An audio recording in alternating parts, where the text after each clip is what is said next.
So, yeah, I think when this game goes off, you're going to get more Oklahoma City money.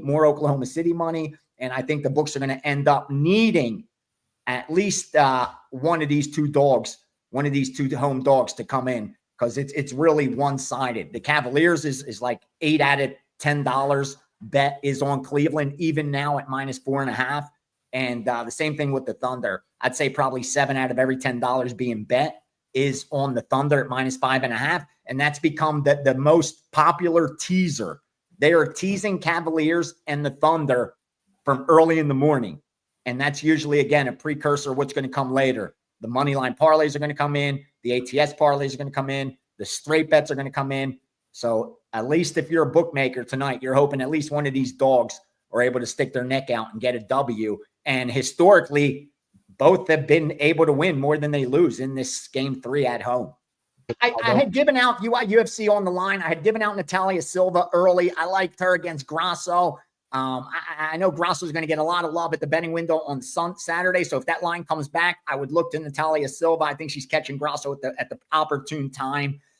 Again, both her and Shevchenko, they've been doing nothing but focusing on each other for the last 2 years. And now, yes, exactly. That's all they've looked at.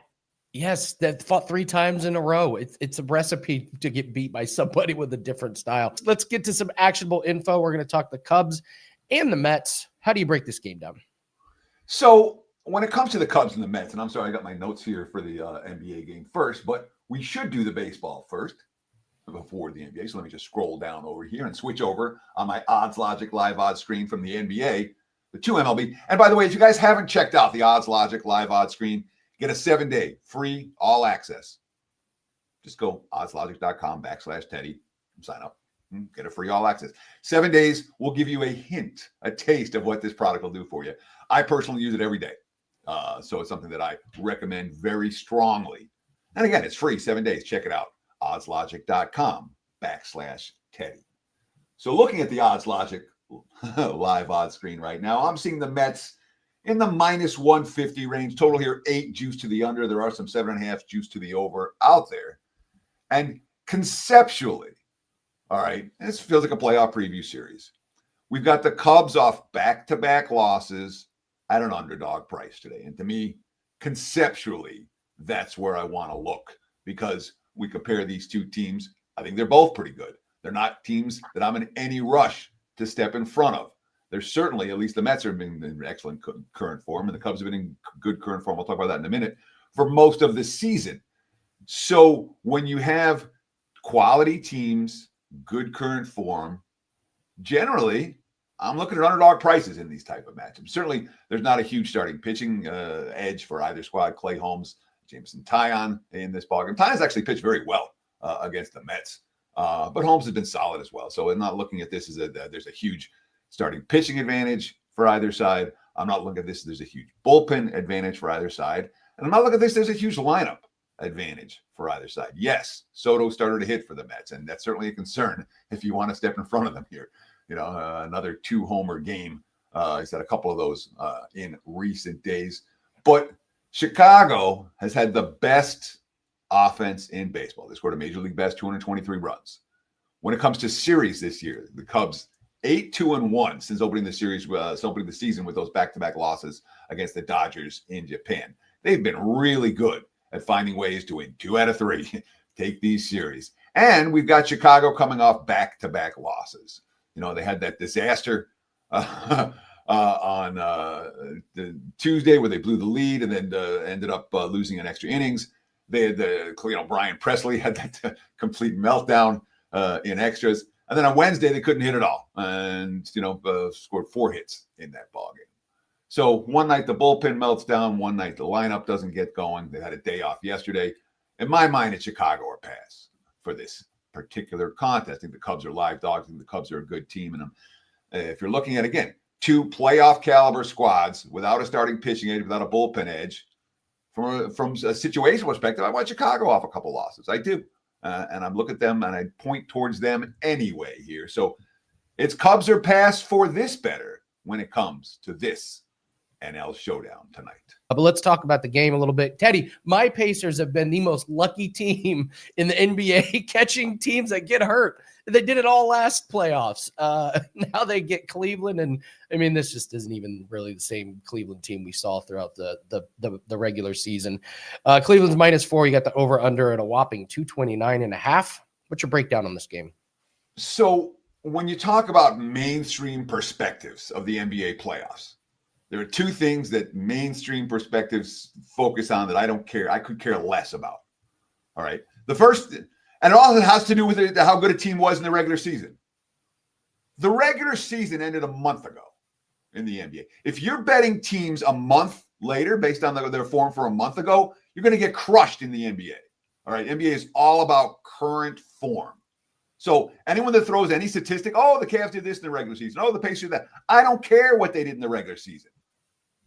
Second factor that matters most in the postseason is who stays healthy.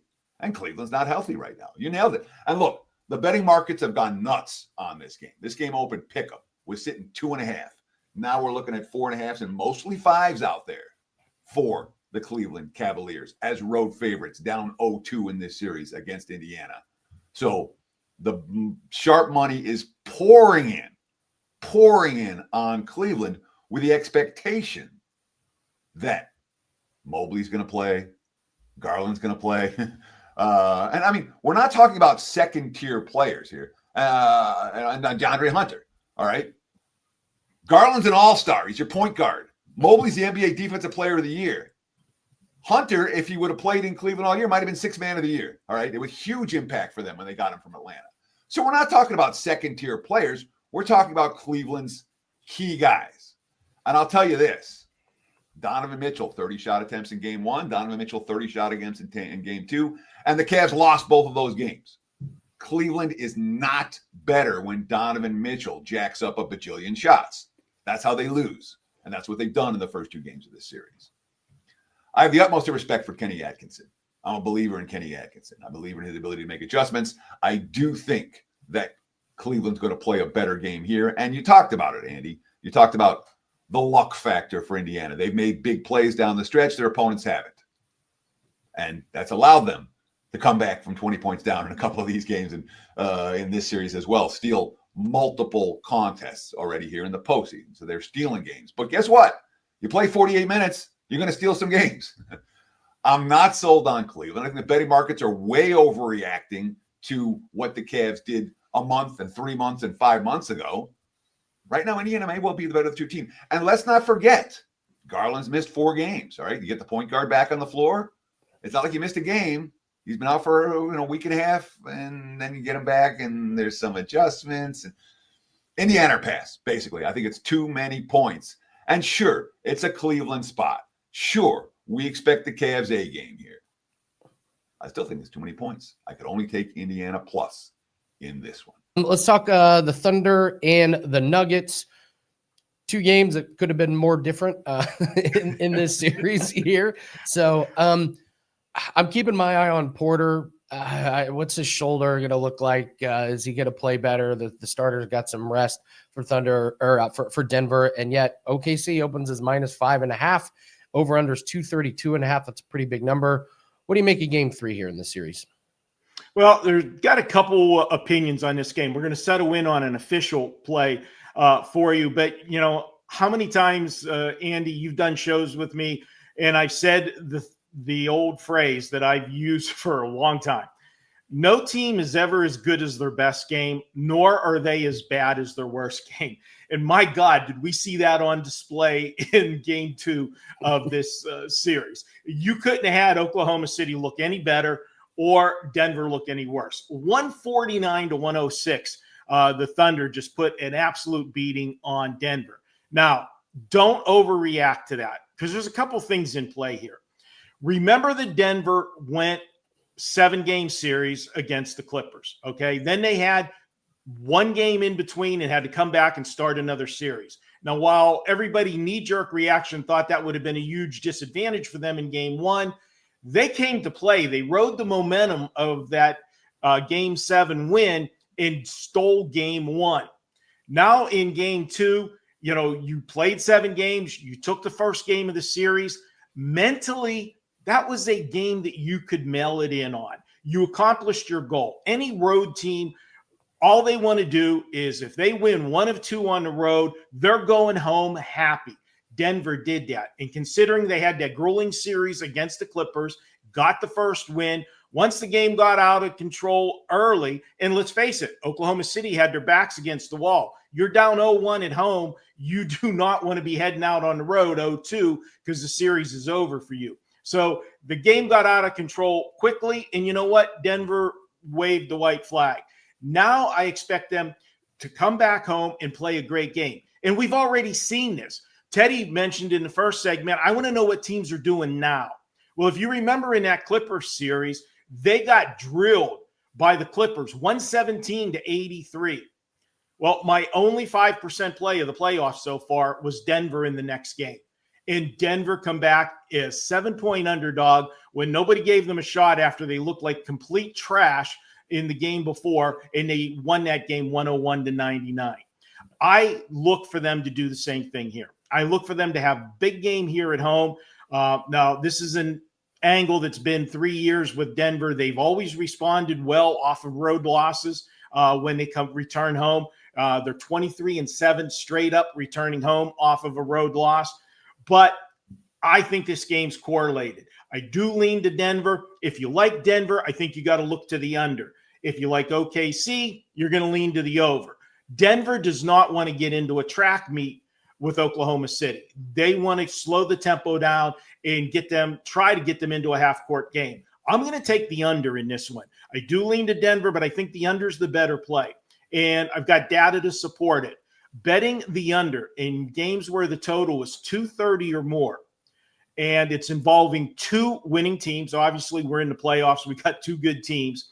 And the road team is only playing their third game or less in 10 days. So this is an angle that's going to come up a lot more later in the season when you have, game days in between because of scheduling or series ending early. Since 1997, this angle's come up 53 times. The under is cashed 40 of the 53.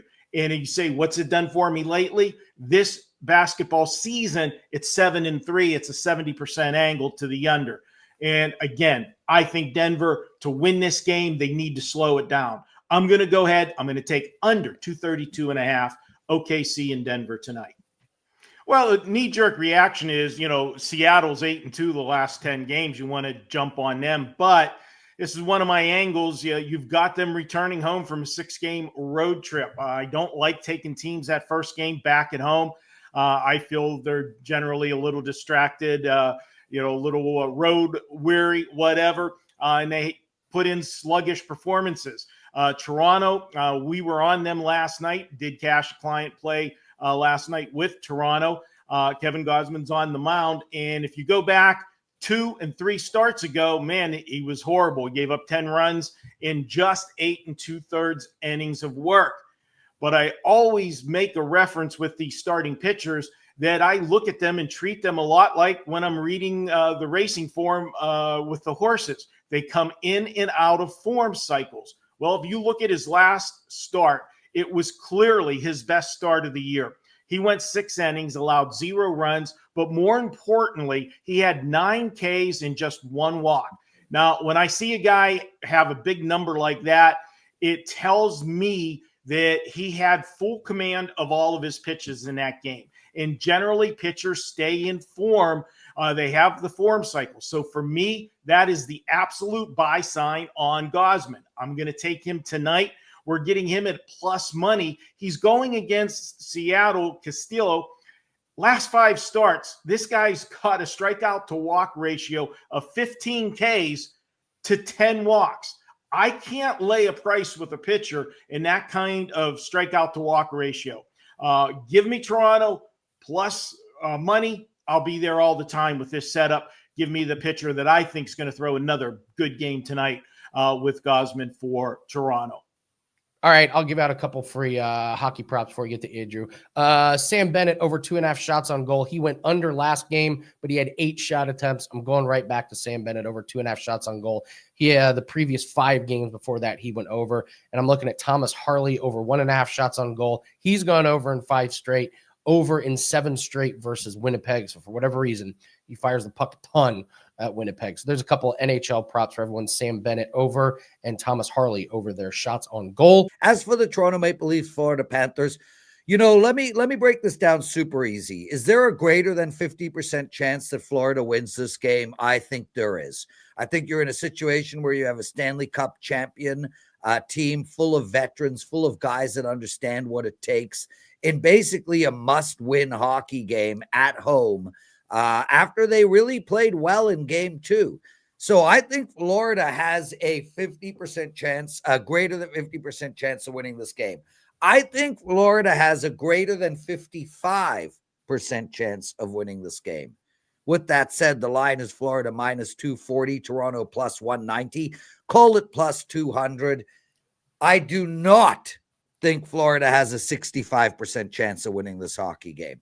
I think this line is so skewed, I cannot understand it for the life of me. So Toronto beat Florida in the regular season. Yes. In the standings. Then they play game 1. It's like minus 170. Now it's minus 240 of Florida at home after they've lost to this team twice in a row. This line is completely skewed. So although I think Florida has a greater than 55% chance of winning this game, all the value is on the Toronto Maple Leafs here. And I'll make an argument for why I actually think Toronto is a good bet here. The bottom line is they were up 2-0 going into Ottawa a week ago. Now, normally teams up 2-0, we're all jumping. But why do you think the line is minus 240 for Florida? Because they're in a must-win game, because they can't go down 3-0. Well, Ottawa couldn't go down 3-0, and Ottawa was in a must-win game, and the Leafs won that game and went up 3-0. Now, I understand Ottawa is not Florida, but what we know is that Toronto did not blink when they were up 2-0. They came out in that game 3. They played a great game. They won it in overtime. We also know that this Toronto team answers this year. Every time Florida scored last game, Toronto answered quickly. Toronto is playing a whole different style of hockey than they were last playoffs, the playoffs before. Toronto blocked 26 shots against Florida last game. Florida blocked like 8. So you got Toronto diving in front of pucks. Toronto is going bananas trying to win hockey games. They're playing the best hockey I've ever seen them play. How do you not take them here at plus 190? All the value is on Toronto in this game. But tread lightly, because I do think Florida has a greater than 50% chance of winning. Yeah, so I want to talk about future bets because, look, it's so easy to get up here and say Edmonton, hottest team in the league, winners of 6 in a row, up 2-0 against Vegas.